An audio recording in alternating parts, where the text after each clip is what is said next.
آج میں آپ کو قصہ سناؤں گی. میری ایک بچپن کی دوست ہے بلقیس. اس کا قصہ ہے. وہ یہ بتاتی ہے مجھ کو. ایک دفعہ ہم لوگ ایسے بیٹھے ہوئے تھے. ہے ذرا ڈراؤنا قصہ. مطلب ایسا ہے کہ میں خود بھی اس سے جب سن رہی تھی تو مجھے خوف آ رہا تھا, لیکن مزے کا قصہ ہے. اس نے بتایا کہ وہ لوگ اسلام آباد سے کراچی شفٹ ہوئے تھے. اچھا, جب اس کے پیرنٹس کراچی میں ظاہر آ کے گھر لیا انہوں نے, ان کو ایک اپارٹمنٹ بلڈنگ میں ایک اپارٹمنٹ ملا.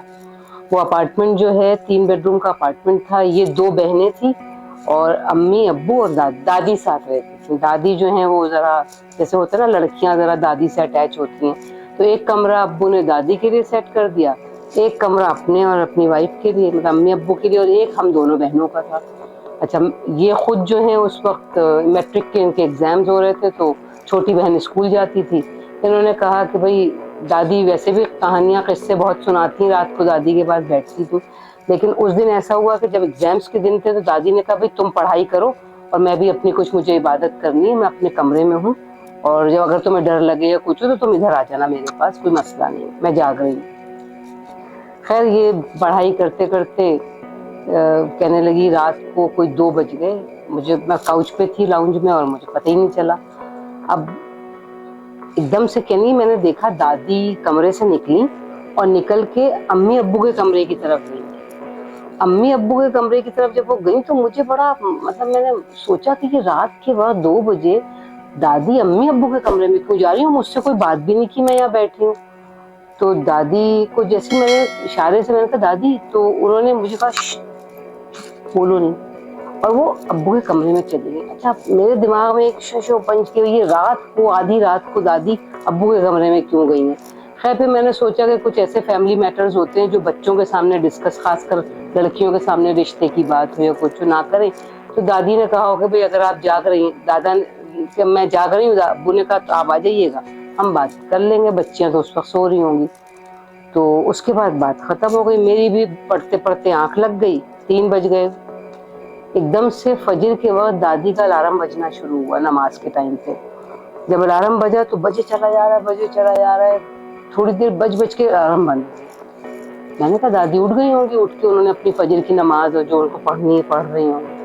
لیکن آدھے گھنٹے کے بعد دادی باہر آئیں اور کہنے لگی کہ دیکھو میرا الارم بھی نہیں بجا اور میری فجر کی نماز بھی قضا ہو گئی.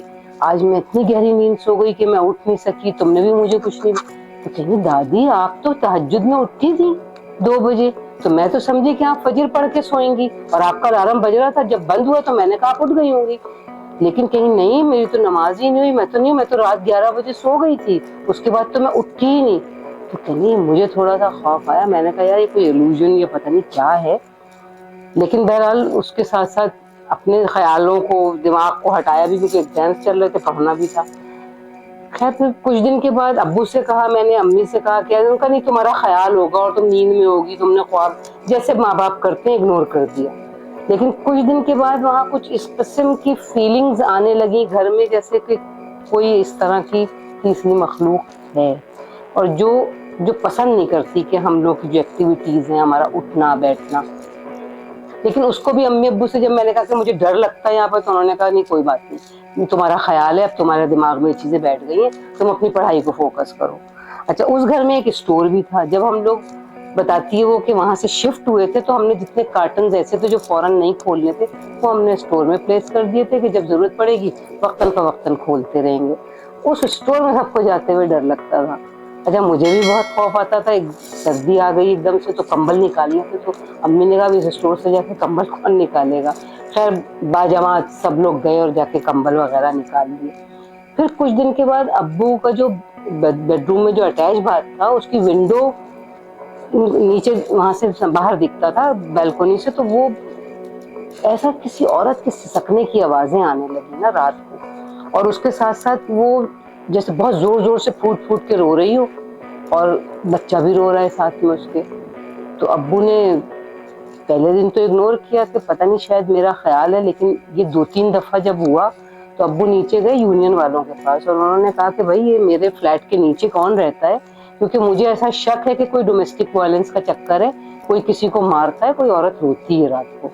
تو انہوں نے کہا یونین والوں نے کہ بھائی یہ فلیٹ تو پتہ نہیں کتنے سالوں سے خالی ہے, یہاں تو کوئی نہیں رہتا. پھر ابو کو تھوڑا یہ ہوا کہ نہیں میرے ساتھ تو میری بچیاں بھی ہیں, مجھے کسی سے پتہ کرنا چاہیے. پھر انہوں نے خیر کسی سے معلوم کیا تو کوئی مولوی آئے, تو وہ بتا رہی تھی کہ وہ آئے, انہوں نے وہاں پہ آ کے کچھ پڑھا. جب انہوں نے وہاں پہ کچھ پڑھا تو پڑھتے ہی نا ان کی اپنی بھی عجیب سی کیفیت ہوئی, اور انہوں نے یہ کہا کہ تم لوگ اس گھر کو فوراً چھوڑ دو. تو ابو نے کہا ایسے کیسے چھوڑ دیں, کہ مطلب ہم وہاں سے آئے ہیں اتنا سب کچھ سب سامان وامان لے کے, اور ایک دم سے ابھی شفٹ ہوئے, ابھی گھر چھوڑ دے 2-3 مہینے میں. انہوں نے کہا نہیں, یہ اس گھر میں کچھ ایسی مخلوق ہے اور ایسے لوگ ہیں جو نہیں چاہتے کہ تم لوگ یہاں رہو, وہ اس گھر کو آباد نہیں دیں. اسی گھر میں تھا. تو اس پہ سے پھر بلقیس نے کہا کہ ابو نے کہا بھائی اب اگر ایسا معاملہ ہے تو دیکھتے ہیں, کچھ دن میں ہم بھی کوئی دوسرا گھر ور دیکھیں گے. اچھا کہیں ان دا مین ٹائم یہ ہوا کہ بھائی ہم ڈریسنگ ٹیبل کے سامنے کھڑے, تو ہمیں ایسا لگا کہ پیچھے سے کوئی دھواں, کوئی ایسی چیز گزری ہے. اور بار بار نا یہ فیل ہوتا, اب جب ایک چیز ہو گئی کہہ دی کسی نے تو ایک دل میں شک پڑ گیا, اور پھر ابو نے کہا اب تم لوگ کو وہم رہے گا ساری زندگی کہ کوئی ہے دوسرا. تو بہرحال پھر انہوں نے ابو نے کہا کہ نہیں ہم لوگ گھر اس کو شفٹ کریں گے. جب گھر کی شفٹنگ کا معاملہ ہوا تو پھر اسٹور میں سے سارا سامان جب نکالا گیا تو اس کے اوپر ایک جو سلیب تھا, اس اوپر سلیب پہ ہم لوگوں نے کچھ نہیں رکھا تھا, وہ بتاتی ہے. تو جیسے میرا چھوٹا بھائی ہے اس نے چڑھ کے ادھر دیکھا تو ایک فائل پڑی ہوئی تھی. اس فائل میں کسی کی رپورٹیں تھیں, اور اتنی سیریس بیماری کی رپورٹیں تھیں کہ جیسے وہاں پہ کوئی رہا ہو اور اپنی فائل بھول گیا ہو, بیمار ہو کے مر گیا ہو, کوئی اسی طرح کی چیز. خیر کچھ ہی دن میں دادی بیمار ہو گئی, اور اتنی بیمار ہو گئی کہ سیریس ہو گئی, ہاسپٹلائز ہو گئی. اچھا اس بیچ میں ہماری شفٹنگ کا پروسیس چل رہا تھا, اور مطلب یہ ہو گیا تھا کہ دادی ICU تک چلی گئی تھی. اور پھر میری بہن کو بخار ہو گیا. بہن جو ہے وہ اتنا بخار میں پڑی رہی کہ اس کا بخار 102-103 سے نیچے ہی نہیں ہوتا تھا. تو ابو نے کہا کہ بھائی جتنی جلدی ہو اس گھر سے شفٹ ہو ہم لوگ.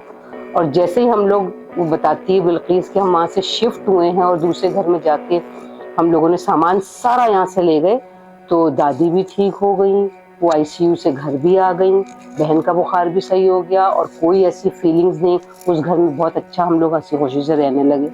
تو مطلب یہ کہ اس طرح کی چیزیں ایگزسٹ کرتی ہیں, یہ تو ہم لوگوں کا ظاہر ہے ایمان ہے کہ اس طرح کی مخلوقات ہیں. تو جب بھی کبھی کوئی گھر, میں تو یہ سمجھتی ہوں کہ ہم لوگوں کو بھی اگر کبھی گھر چینج کرنا ہو تو ہمیں اس کے بیک گراؤنڈ چیک کرنا چاہیے, دیکھنا چاہیے کون سی بلڈنگ ہے, کہاں ہے, اس گھر میں پہلے کون رہتا تھا. تو اس طرح کے خالی گھر جو ہوتے ہیں وہ ذرا سے بسیرا ہو جاتا ہے, آپ کو پتہ ہے, دوسری مخلوقات کا. تو بس یہ ایک ایسا واقعہ تھا, اور میں یہ کہتی ہوں کہ اگر کسی کو بھی اپنا واقعہ یہاں میرے ساتھ شیئر کرنا ہو تو میرا email ایڈریس ہے kheltamasha@gmail.com. اس پہ آپ لوگوں کے ساتھ اگر ایسے کچھ واقعات ہوئے ہوں جو ڈراؤنے ہوں, یا اچھے کوئی ایسا واقعہ جو آپ چاہیں کہ ہم آپ کا نام لے کے اور میں اس کو بیان کروں, تو میں ضرور اس کو بتاؤں گی. آپ لوگ ضرور مجھے